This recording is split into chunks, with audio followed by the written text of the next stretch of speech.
Hola, buenas noches. Estamos transmitiendo aquí en Facebook Live apenas unos segundos después de que terminara el segundo debate presidencial realizado esta noche en Tijuana.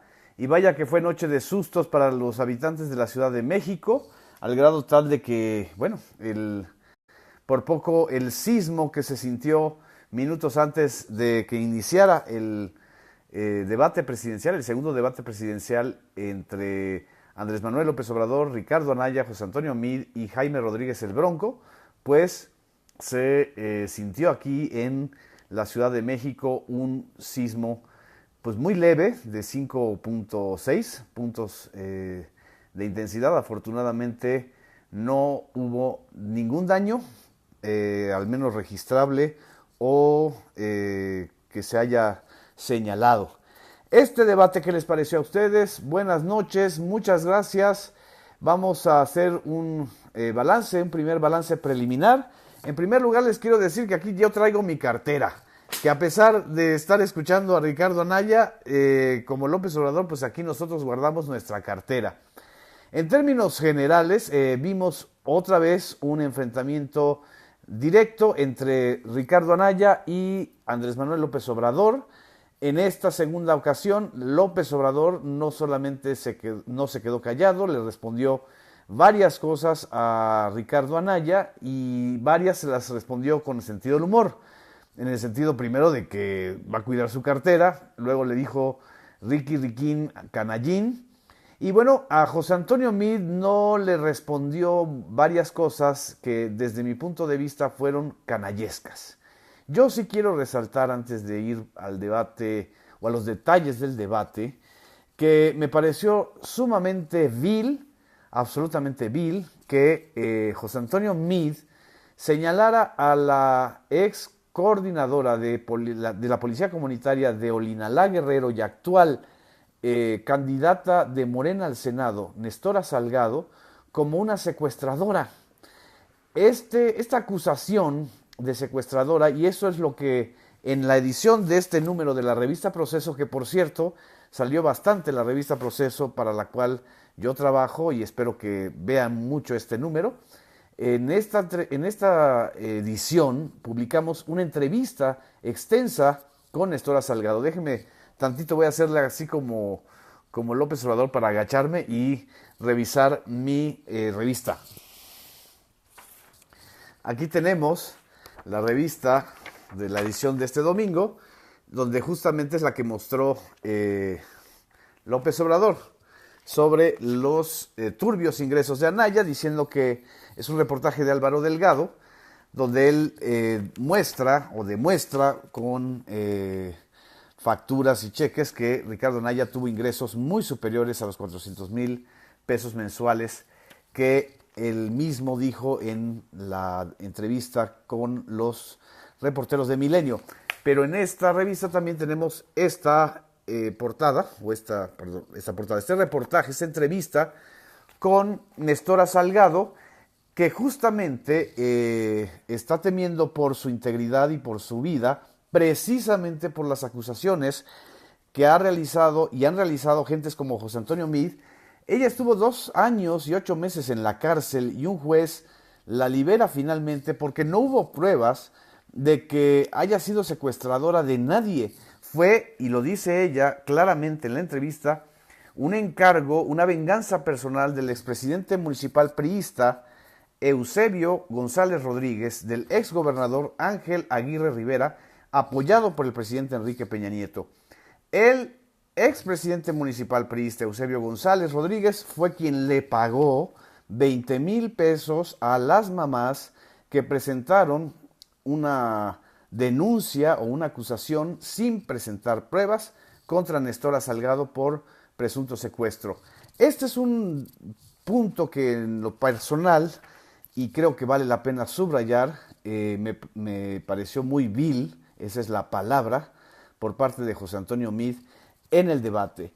Y bueno, el tema o uno de los grandes personajes no presentes en el debate, pero mencionado múltiples veces, fue el actual presidente norteamericano Donald Trump, que ya no es ninguna novedad para ningún mexicano, se le ha pasado un día sí y otro también, atacando, criticando a los mexicanos y bueno, ellos los candidatos, en especial Anaya y José Antonio Meade, pues dijeron que había que enfrentar a Trump, pero curiosamente López Obrador dijo que desgraciadamente Trump tiene razón porque el gobierno mexicano ha sido muy corrupto y la debilidad del gobierno de Peña Nieto frente a Donald Trump ha permitido sobre todo la humillación. A mí me pareció muy curioso, y a otros amigos y observadores del debate también, que en su lenguaje corporal y sobre todo en esta especie de ir a intimidar, parándose a un lado de los candidatos, el que más se parece a Donald Trump, por cierto, es Ricardo Anaya, el candidato del Frente, formado por PAN, PRD y MC. Esto fue un asunto muy claro. El otro tema que también se abordó de manera amplia fue el del Telecán. López Obrador dijo que lo va a apoyar. Y en el tema del Telecán fue donde el Bronco pues soltó una de sus broncotonterías, que él va a recuperar Banamex, que él va a expropiar el banco Banamex, que ahora pertenece a la banca norteamericana Citi Banamex. Esta broncotontería pues ocupó buena parte de los comentarios en las redes sociales. Y también, gracias a que uno de los moderadores del debate, León Krause, prácticamente acorraló a José Antonio Meade. Meade dijo una de las frases pues más reveladoras de su incapacidad de realizar una sola crítica al gobierno de Enrique Peña Nieto. Cuando le pregunta León Krause si Peña Nieto se equivocó o no al invitar a Donald Trump a Los Pinos en plena campaña presidencial de Estados Unidos en agosto del 2016, Meade, que fue canciller, que supuestamente se había opuesto a esta visita, dice: Peña Nieto no se equivocó. Ahí mató cualquier posibilidad, desde mi punto de vista, José Antonio Meade, me dicen aquí que sí es cierto que Anaya, al pararse junto a López Obrador, pues quería intimidarlo. Es el estilo del talk show gringo que Anaya ejerce y repite muy bien. Pero bueno, aquí en el caso de Meade, la incapacidad de José Antonio Meade para poder mínimamente tener un punto de vista diferenciado frente a Enrique Peña Nieto, pues prácticamente le dejó la imposibilidad de remontar en este segundo debate. Yo creo que evidentemente las posiciones punteras sigue siendo la de López Obrador y la de Ricardo Anaya, pero en este segundo debate López Obrador no solamente se cuidó su cartera, sino que también sacó lo de la portada de la revista Proceso, que ya lo mostramos, es esta, las cuentas turbias de Ricardo Anaya, y también pues lo nombró prácticamente Ricky Riquín Canallín. Y Anaya en este debate sí perdió la compostura y perdió la serenidad, justamente cuando tocaron o cuando respondió al tema de por qué sus hijos viven en Atlanta y por qué viven como viven en Atlanta. Ahí es donde Anaya pues prácticamente se tambaleó. Anaya le recitó cifras a López Obrador para decir que es una mentira, que durante el gobierno de Andrés Manuel López Obrador la inversión extranjera directa y la inversión privada en general creció en la Ciudad de México. No hubo una respuesta contundente de López Obrador. Él dijo que la fuente de sus datos había sido la Secretaría de Economía. Ahí creo que es donde se tambaleó un poco más López Obrador al ataque y a la constante pues, señalización de Ricardo Anaya.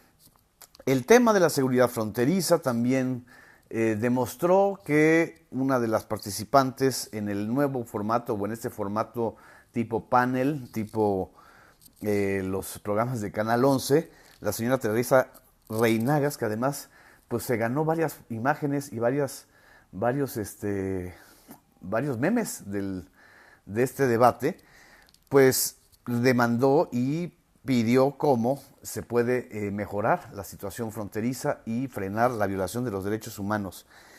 En este punto fue donde López Obrador prácticamente señaló que los ladrones de cuello blanco son los más peligrosos que los ladrones de la frontera y señaló hacia los lugares que estaban a un lado de él, de José Antonio Meade y de Ricardo Anaya. El candidato del PAN, Anaya, habló de los policías, de cómo mejorar la situación de los policías fronterizos. Y Meade es ahí justamente en este tema, justamente en el tema de la seguridad fronteriza, no sé por qué razón, ahí fue donde lanzó lo que para mí me parece una bajeza absoluta en contra de Nestora Salgado.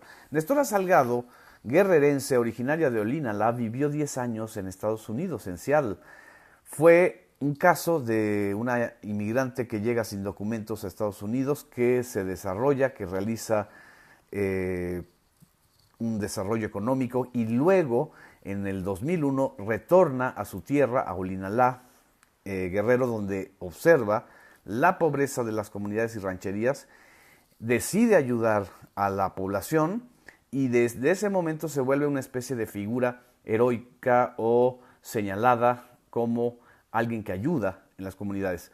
Cuando se aprueba la ley 701 que legaliza la formación de las policías comunitarias, los barrios que integraban la zona de Olinalá la eligen a ella como coordinadora de la Policía Comunitaria de Guerrero. No fue un asunto que ella hubiera hecho como si fuera una de sus ocurrencias. Todos esos detalles y esos datos que desgraciadamente por el ritmo y por lo breve de este debate no se pudieron contrastar en el caso de Nestora Salgado, yo se los quiero comentar porque evidentemente, insisto, me pareció una bajeza.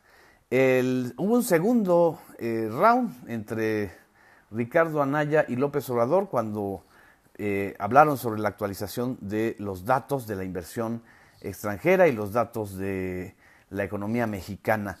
Este tufillo de tecnócrata que tiene Ricardo Anaya incluso pareció más chocante que esta canallada, insisto, de José Antonio Meade.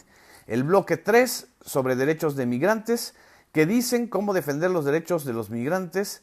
El Bronco, pues ahí dijo las broncotonterías de siempre, pero aquí López Obrador hizo una propuesta concreta, señaló y dijo que propondrá a Alicia Bárcenas como defensora de los derechos migrantes en Estados Unidos. También en este bloque anunció que el Instituto Nacional de Migración tendrá su sede en Tijuana si gana la presidencia de la República. Y también en este bloque fue donde López Obrador dijo que no puede haber defensa de los derechos de los migrantes mexicanos cuando los recursos y los fondos dedicados a eso se desvían a fundaciones como, y mencionó la fundación de Josefina Vázquez Mota, a la que le dio el gobierno de Enrique Peña Nieto más de 1,000 millones de pesos. Como ustedes recordarán, en plena campaña del gobierno del Estado de México, el PRI y el gobierno de Peña Nieto filtraron estos datos sobre el dinero que le habían dado a Josefina Vázquez Mota, que por cierto fue candidata presidencial del PAN en el 2012. O sea, de ser adversaria de Enrique Peña Nieto pasó a ser subsidiaria, manejando casi 1,000 millones de pesos que debieron ser destinados a la defensa de los derechos de los migrantes y no ocurrió así. En fin, los speech finales pues de los candidatos presidenciales los vimos.